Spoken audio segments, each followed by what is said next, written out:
तकरीबन 4,500 television programme, 50 से भी ज़्यादा चैनल के लिए, और तकरीबन 5,000 ट्रेनिंग फिल्मों का यहाँ से निर्माण हुआ।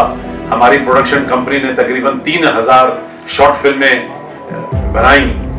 करीब 125 फीचर फिल्मों के साथ हम लोग जुड़े और मारवा स्टूडियो ने अपनी एक अच्छी नीच, एक अच्छी अपनी पहचान देश भर और दुनिया भर में तैयार कर ली। दुनिया के पहले 10 बड़े फिल्म स्कूलों में आज AAFT का नाम आता है। हमारा ध्येय यही है कि हम लोग पूरी दुनिया को जोड़ें, love, peace and unity through art and culture. ये हमारी स्टेटमेंट बनी।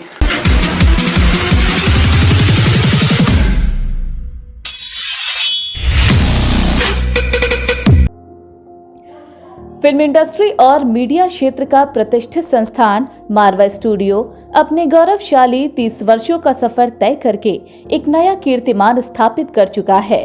फिल्म एवं टेलीविजन के क्षेत्र में भारत के साथ पूरी दुनिया के छात्रों को अपनी ओर आकर्षित करने वाला उत्तर भारत का पहला प्रोफेशनल स्टूडियो को इतने कम समय में कई राष्ट्रीय एवं अंतर्राष्ट्रीय अवार्ड से भी सम्मानित किया जा चुका है। मारवा स्टूडियो संस्थापक एवं international chamber of media and entertainment industry के प्रेसिडेंट संदीप मारवा ने कहा कि मैंने इसे कड़ी मेहनत और लगन से सींचकर बड़ा किया है, जिसमें मेरे माता पिता, मेरे सहयोगियों एवं मेरे परमपिता परमेश्वर का बहुत बड़ा सहयोग रहा है। उन्होंने कहा कि इस सफर में बहुत सी कठिनाइयों का सामना भी करना पड़ा, लेकिन कोई भी समस्या आपके हौसलों से बड़ी नहीं हो सकती। ICMEI के प्रेसिडेंट एवं मारवा स्टूडियो के संस्थापक डॉक्टर संदीप मारवा ने प्रेस कॉन्फ्रेंस में कहा कि उन्हें मारवा स्टूडियो के इंफ्रास्ट्रक्चर में 3 साल का समय लगा।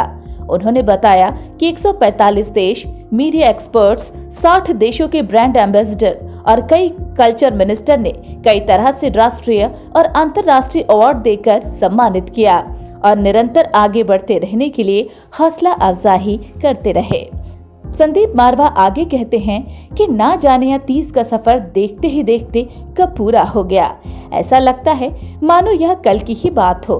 10 मार्च 1991 में जब मारवा स्टूडियो लॉन्च किया गया था, उस दिन को याद करके संदीप मारवा कहते हैं कि हमारे लिए यह बेहद ही गर्व की बात है कि पूरे उत्तर भारत में हमें पहला प्रोफेशनल फिल्म स्टूडियो का टाइटल प्राप्त किया है।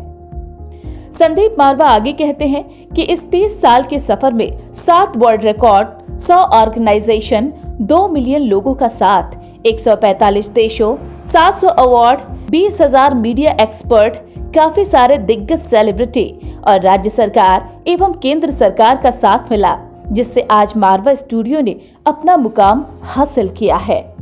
नोएडा फिल्म सिटी भारत का सबसे तेज गति से बढ़ता हुआ फिल्म सिटी है। मारवा स्टूडियो ने 2000 से अधिक शॉर्ट फिल्में बनाकर एक अंतर्राष्ट्रीय कीर्तिमान स्थापित किया है। International chamber of media and entertainment industry दुनिया का पहला चैम्बर है जो मीडिया एवं एंटरटेनमेंट इंडस्ट्री के लिए पूरी तरह समर्पित है। हमारे लिए बड़े गर्व की बात है कि 190 से अधिक देशों के साथ हम फिल्म के माध्यम से अपने सांस्कृतिक संबंधों को मजबूत करने की दिशा में कार्य कर रहे हैं। ICMI के प्रेसिडेंट एवं मारवा स्टूडियो के संस्थापक डॉक्टर संदीप मारवा ने कहा कि उनकी बायोग्राफी के ऊपर काफी सारी किताबें आ चुकी हैं। अब उनके पास बड़े पर्दे पर उनकी जीवनी उतारने के लिए कई प्रपोजल भी आ चुके हैं। यह कहना बिल्कुल भी गलत नहीं होगा कि आने वाले कुछ अगले सालों में हमें उनकी मेहनत, लगन और सफलता को देखने का मौका एक फिल्म के जरिए मिल सकता है। सिनेमा का समाज के निर्माण पर बहुत गहरा असर पड़ता है, इसीलिए सिनेमा में सकारात्मक संदेश होना आवश्यक है, जिससे व्यक्तित्व के विकास व सशक्त के समाज निर्माण में सहायता मिलती है। 1986 में मैंने फिल्म सिटी की योजना तैयार की। 1987 में ये पूरा प्रोजेक्ट पास हुआ। 1988 में अलॉटमेंट हुई और 3 साल हमें लगे और 1991 को हम लोगों ने 10 मार्च मारवा स्टूडियो का यहाँ पर एक शुरुआत कर दी।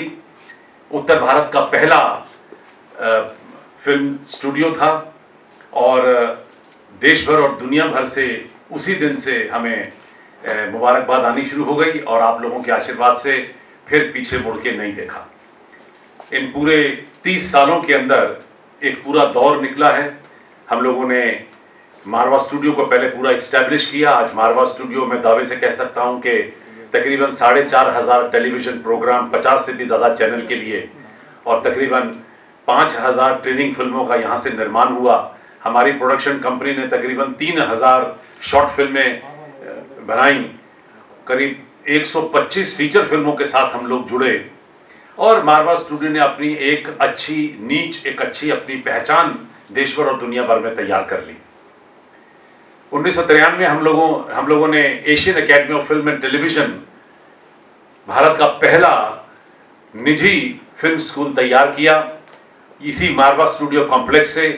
और आज बड़ी खुशी है ये कहते हुए कि दुनिया के पहले 10 बड़े फिल्म स्कूलों में आज AAFT का नाम आता है। एक छोटा सा बुटीक इंस्टीट्यूट जहां से शुरू हुआ और आज उसने एक भारत की पहली फिल्म यूनिवर्सिटी का एक रूप धारण कर लिया है। बड़ी खुशी है कि हम लोग एजुकेशन में अपना नाम कमा सके। आज तकरीबन 70-80 अलग अलग कोर्सेज चल रहे हैं, करीब 14 डिफरेंट उसके डिपार्टमेंट हैं और AAFT राष्ट्रीय नहीं बल्कि अंतर्राष्ट्रीय ब्रांड बन चुका है। इसी तरीके से हम लोगों ने मारवा फिल्म्स एंड वीडियो प्रोडक्शन, जहां हम लोगों ने प्रोडक्शन शुरू की और छोटी फिल्मों का निर्माण शुरू किया, उसमें हमने स्पेशलाइजेशन की और जितने भी नए लोग थे, जो लोग फिल्म और टीवी के क्षेत्र से जुड़ना चाहते थे, उन बहुत सारे लोगों को, करीब 10,000 से भी ज़्यादा लोगों को मौका दिया, जो 100 से भी ज़्यादा मुल्कों से मेरे पास आए। ये सब करते करते हम लोगों ने भारत का पहला निजी फिल्म संस्थान, जो रिसर्च सेंटर है, international film and television research centre की यहाँ से योजना तैयार की, जो अपने आप में एक बेहतरीन काम कर रहा है। और जो सुझाव हमें उस रिसर्च सेंटर से मिलते गए, उन तमाम सेंटरों को, उन तमाम विचारों को हमने बड़ी खूबसूरती से यहाँ पर इस्तेमाल किया है। हमने international film and television club की योजना तैयार की, जिसके अंतर्गत अब हम लोग कुल मिलाकर 10 से भी ज़्यादा खूबसूरत फिल्म फेस्टिवल देश को दे चुके हैं, जिसमें global film festival, global festival of journalism, global literary festival, global fashion week, international festival of cellphone cinema, AAFT festival of short films, ASMS festival of short digital films, Sufi festival और country wise तमाम जो festival हम लोग करते आ रहे हैं, children festival हम लोग करते आ रहे हैं। तो एक फिल्म क्लब ने अपने आप में एक अंतर्राष्ट्रीय रूप धारण कर लिया है और इन सभी इवेंट्स को जोड़ के आज हम बड़ी खुशी से ये कह सकते हैं कि हमने तकरीबन 20 लाख से भी ज़्यादा लोगों को फिल्म टूरिज्म के अंतर्गत नोएडा फिल्म सिटी तक आकर्षित किया है। 30 साल का ये समय बड़ी खूबसूरती से यहाँ से निकला है। मारवा स्टूडियो ने, एशियन एकेडमी ने और हमारी सभी संस्थानों ने और संस्थाओं ने एक अच्छी नीच बनाई है। 100 से भी ज़्यादा संस्थाएं हम लोग यहाँ से खोल चुके हैं अपने लिए, लोगों के लिए। और इसके साथ साथ जो सबसे बड़ी बात हुई कि हमने world peace development and research foundation तैयार किया और जिसके अंतर्गत हम लोग 196 मुल्कों से अपना संपर्क बनाने की पूरी कोशिश में लगे हुए हैं। हमारा ध्येय यही है कि हम लोग पूरी दुनिया को जोड़ें, love peace and unity through art and culture. ये हमारी स्टेटमेंट बनी और हमारी पूरी कोशिश रही कि हम लोग तमाम मुल्कों को, तमाम देशों को आर्ट और कल्चर के जरिए जोड़ सकें। तो हमारी पूरी एजुकेशन का, हमारे सारे कार्यों का, हमारी सभी संस्थाओं और संस्थानों का जो मकसद है वो पूरा होता नजर आएगा। मैं आप लोगों को आमंत्रित करता हूं कि आपके पास कोई भी सवाल है ताकि मैं उन सवालों का जवाब आपको दे सकूं। सर, ये 30 साल का सफ़र तो आपने बता दिया, लेकिन इस 30 साल की शुरुआत कैसे हुई थी? मारवा स्टूडियो की प्रेरणा आपको कैसे मिली थी खोलने की? मैं खुद फिल्म, टीवी और मीडिया के क्षेत्र से पहले जुड़ना चाहता था। यहाँ से मैं बॉम्बे तक गया, वहाँ पर मैंने 3 फीचर फिल्में साइन की थी और मैं उनमें काम करना चाहता था। लेकिन मेरी बदकिस्मती थी कि जिस दिन 3 फिल्मों को मिस्टर रेड्डी फिल्म प्रोड्यूस कर रहे थे, उनका अचानक देहांत हो गया और मुझे ये ख्वाब फिल्मों में आने का जो था वो छोड़ना पड़ा। इसी तरीके से जब मैं भारत का जो सबसे पहला और पुराना फिल्म संस्थान है वहाँ पर जब ज्वाइन करना चाहता था तो मुझे पता चला कि वहाँ पर एक्टिंग का जो कोर्स है वो स्थगित कर दिया गया वो भी मेरे लिए एक बहुत बड़ा एक झटका सा था, क्योंकि मुझे लगा कि अगर मैं हताश हो रहा हूँ तो इसका मतलब देश भर में कितने ऐसे बच्चे रहे होंगे जो हताश हो रहे होंगे।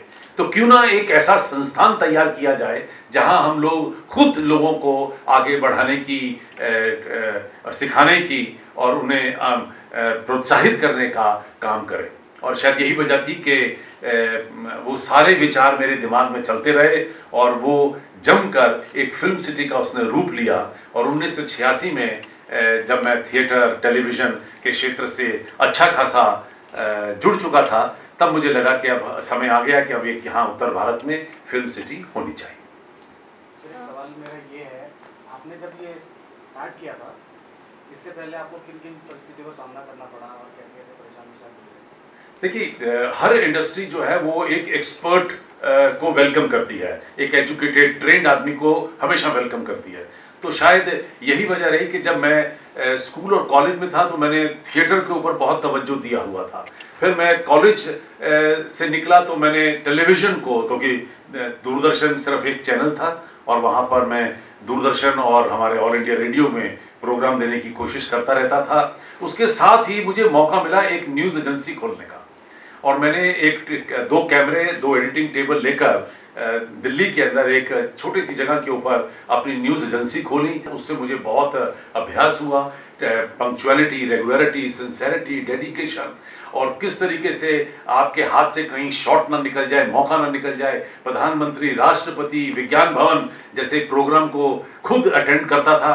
पता था कि भाई टेलीविज़न के ऊपर आपकी शॉट्स जाने हैं और जो महत्वपूर्ण शॉट्स हैं वो आपकी आज की डेट में कवर होने चाहिए। वहाँ से मैंने सीखा भी और तजुर्बा भी अपना तैयार किया। सबसे पहले तो आपको 30 साल के जो आपने इतनी मेहनत की उसके लिए बहुत बहुत बधाई।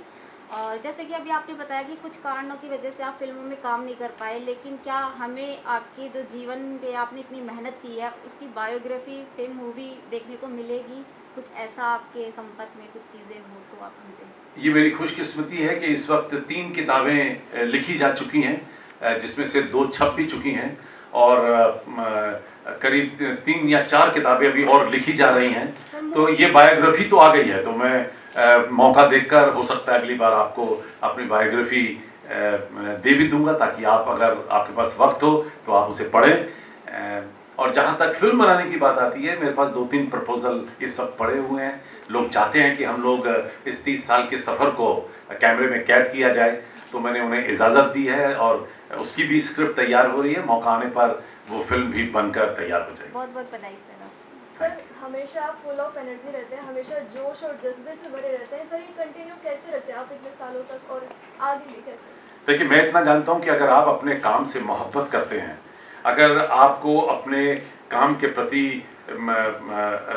रिस्पेक्ट है, तो आपका जोश कभी भी ढीला नहीं होगा। फिल्म, टीवी, मीडिया का एक ऐसा क्षेत्र है जहां पर बार बार ये दोहराया जाता है, कहा जाता है कि enthusiasm is the key to success, कि जोश जो है वही आपकी विजय होने का कारण बनेगा। क्योंकि कोई ये कहे कि साहब 30 साल हो गए, मैं थक गया, लुट गया, बर्बाद हो गया, तो वो बेकार की बात है। मुझे तो आज भी अगर कोई नया उपयोग करना है, कोई नई कोर्स लॉन्च करना है, कोई नई फिल्म लॉन्च करनी है, कोई नया प्रोग्राम बनाना है, कोई नया इवेंट करना है, तो मुझे उतना ही जोश बना रहता है। मुझे लगता है कि आज से फिर एक नई कहानी शुरू हुई है। आज इस प्रोग्राम को भी हमें उसी मकाम तक पहुंचाना है जिसको हमने पिछले प्रोग्राम उस मकाम तक पहुंचाया था। सर, पिछले 30 सालों में ये पैंडेमिक का जो दौर चल रहा है हमारा, शायद सबसे कठिन होगा। स्टूडेंट्स को कैसे मैनेज किया है इस दौर में आपने?